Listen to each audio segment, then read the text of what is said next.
আজের আনলাম ঝাল ঝাল মাংস।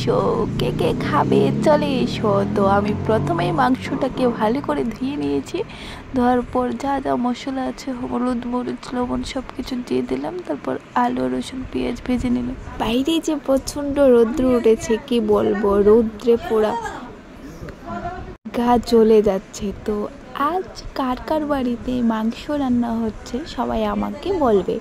জানি আজ পয়লা বৈশাখ, আর পয়লা বৈশাখের সকলকে জানাই শুভ নববর্ষের প্রীতি ও শুভেচ্ছা। সবাই নতুন বছর ভালো কাটুক, সবাই ভালো থাকো। আর আমি মশলাটা ভালো করে মেখে মাংসটা রেখে দিয়েছি। আর এই দিকে আলু পেঁয়াজ আর রসুনটা ভালো করে ভেজে নিয়েছি, কারণ এটা মাংসের একটু পরে দেব, তাই একটু ভেজে আমি রেখে দিয়েছি। তারপর একটা কড়াইতে তেল দিয়ে দিয়েছি আর দিয়েছিলাম তেজপাতা দিয়ে তারপর একটু গরম হয়েছিল। তারপর দিয়ে দিলাম আমি আমার মেখে রাখাটা মাংসটা। দেখো এই যে কি সুন্দর আমার মাংসের রঙটা হয়েছে। তো কার কার লোভনীয় লাগছে এই মাংসটা দেখে সবাই চলে এসো।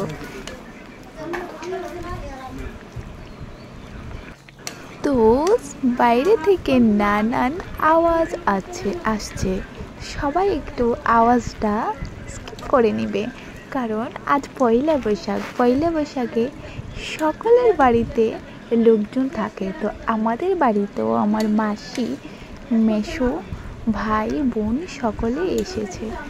তো তারা অনেক নানা কথা বলছে। তো কথাগুলো এই ফোনে আমার ভয়েস করছি, তার জন্য আসছে। তো সবাই একটু স্কিপ করে নেবে। তো কথা বলতে বলতে দেখো এই যে আমার মাংসটা প্রায় হয়ে এসেছে। দেখো কালারটা কি সুন্দর এসেছে, দেখো কি সুন্দর কালার, প্রায় কষিয়ে এসেছে। আমার কষানো হওয়ার কিছুটা আগে আমি যে ভেজে রেখেছিলাম পেঁয়াজ রসুন আর আলু, ওই মাংসের মধ্যে আমি দিয়ে দিয়েছি। তারপর ভালো করে ঘুরিয়ে আমি লাড়া দিয়েছি। দেখো আমি আস্তে আস্তে জালটা মিডিয়ামে রেখে ভালো করে কষাচ্ছি। আমার মাংসটা কষানো প্রায় হয়ে এসেছে। তারপর নিচে সাইড দিয়ে একটু লেগে যাচ্ছে, তাই আমি আঁচটা একটু কমিয়ে দিয়েছি।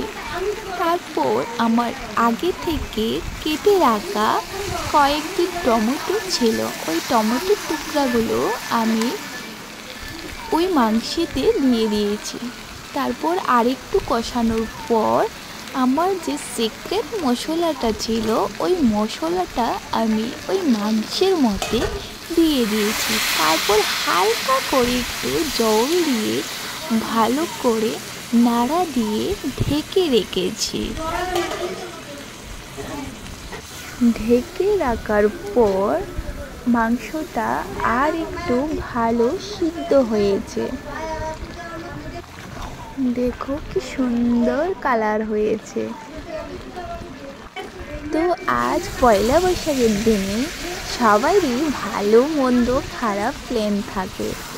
সবাই কে কোথায় ঘুরতে যাচ্ছ, নানান জায়গায় মেলা আছে আজ।